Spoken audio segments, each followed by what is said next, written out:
how to do this. Right now I'm gonna be teaching you how I do my makeup. I'll be talking a little bit about makeup, a little bit about my chorale life, maybe a few chorale experiences. If I'll try to. I'm gonna try my best. We're gonna try our best right now. Okay, before we start, of course, makeup prep is still a big thing. Of course, I recommend you wash your face every time you do your makeup. Every time you do your makeup before, wash your face. It's very important. So, once you're done with washing your face, put on your skincare. You have like moisturizers or like a serum. I put on a moisturizer given by my dermatologist. So I've been going through puberty and I have been getting some acne problems. When I was doing my makeup, at like a really young age, and then I went through puberty. I started getting pimples and I started getting more insecure about them. I started posting less because of skin texture and because that's not what a lot of people want to see on the internet. With makeup, you have to learn how to accept it, and just by being a human, you have to really learn to accept it. And then before I do my makeup, I put on chapstick or Vaseline. Usually when I go have training, I have a makeup bag of my own, and then I have another bag filled with hair products. For now, I'm keeping my hair normal, natural. Maybe I'll tie it later. Before I start, I'm gonna clip my hair with a hair clamp. Okay, I'm gonna start with our base. First, I have a primer that I use first, or this thing from Caroline that's called the blur stick. You don't need it, it's optional. It's this one. I just put it on spots wherein I oil a lot. And then after that, I go on. This is super helpful, especially if you're putting on natural makeup and you don't want to have like a setting spray that makes, doesn't like, I like using a face mist. And so next I'm gonna use, I don't know if this is a foundation or a skin tint. I think it's a foundation. This one's from Max Factor. I have another one that I use, which is the Maybelline Superstay, which is also good. Firstly, I'll start by putting it on the spots where I have the most blemishes. And I'm gonna put it in the back of my hand. You can go back in with a concealer, but I don't really use concealer that much.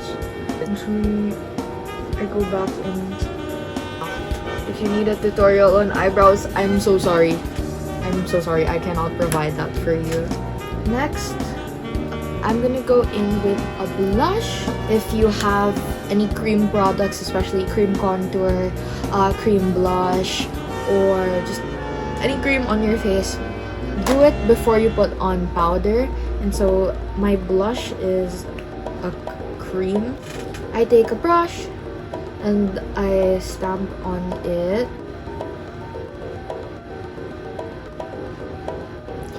I will teach you a thing or two about blush that I've picked up, especially if you're not into makeup. I feel like this is something that's going to be a little bit helpful if you're into makeup and in makeup, TikTok or Instagram. I think you already know this, but blush can make a huge difference on your face shape. Blush can lift your face if you place it on the right spots. If you place it on your cheekbones, it can lift your face higher. If you place it on the apples of your cheeks, it can make your cheeks look fuller and a little bit of a shorter face. Also, I like placing blush a little bit on my nose. It's just a preference. But I have it here. That's so I put my blush. Now, this is gonna be a little tricky. There are two kinds of powders that I like using. There are basically the ups and downs for each powder that I use. We have a loose powder and we have a compact pressed powder. Personally, there's this thing that's called flashback when you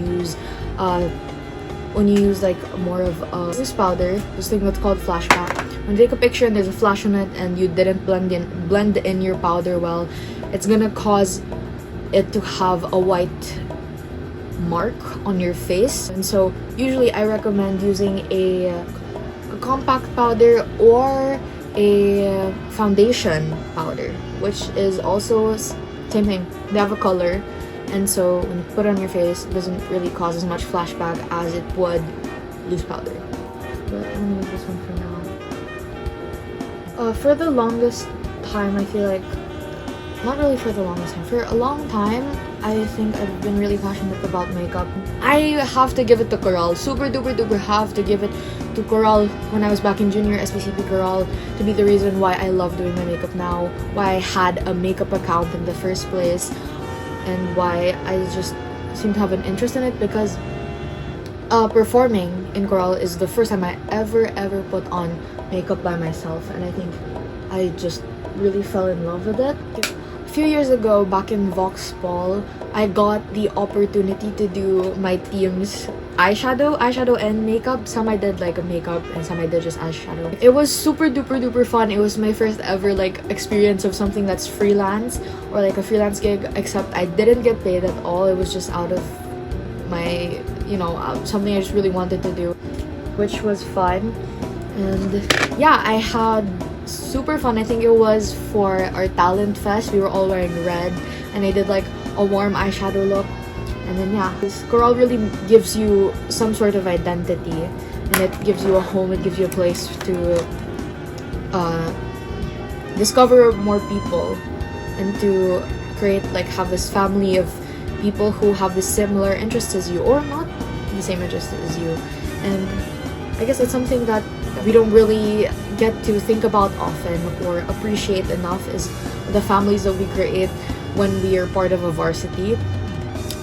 I don't know. I think that's something. It helped me create relationships of people that aren't in my batch. Moving on. This one, I use a bronzer. I use a bronzer instead of a contour, because the bronzer basically takes away, gives more warmth to your face and makes it look a little less flat. So of that, I will also bronze my nose, the angled brush. Oh, I have another Chorale experience to share while I curl my eyes.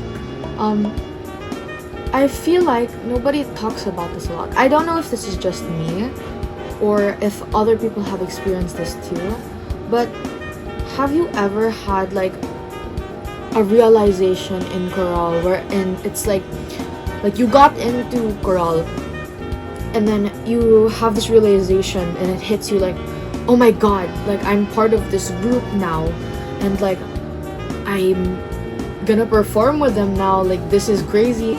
Because I have had that moment. It's like a core memory in there for sure. It was back in when I first joined junior chorale, junior SPCP Chorale, my first time, a few weeks in maybe, and we were still, practicing inside like the music room and like the inside, not dun sa may labas. While we were practicing a piece, okay, I needed to drink water, and my water was all the way out there from where we rehearsed, and it was in my bag. I left to get my water, and I was drinking my water, and then I was like breathing in and out, and I just stood there by the doorway on where you go in, right, and where they're practicing, and I was just listening to all the blending of the songs and to all like the harmonies going in together, and that's when it hit me. It was like, oh my god, like it was a really good harmony, by the way. It was top notch. That was the moment that genuinely like hit me, and it was like, oh my god, that's freaking amazing. Wow, oh my gosh, I'm part of this group now, and I'm one of the harmonies now. And so now when I create my own songs and my own covers, I include a lot of harmonies. We're gonna do mascara.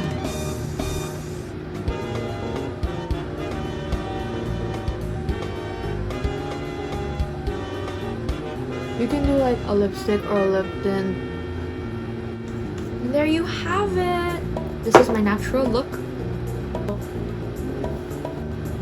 Because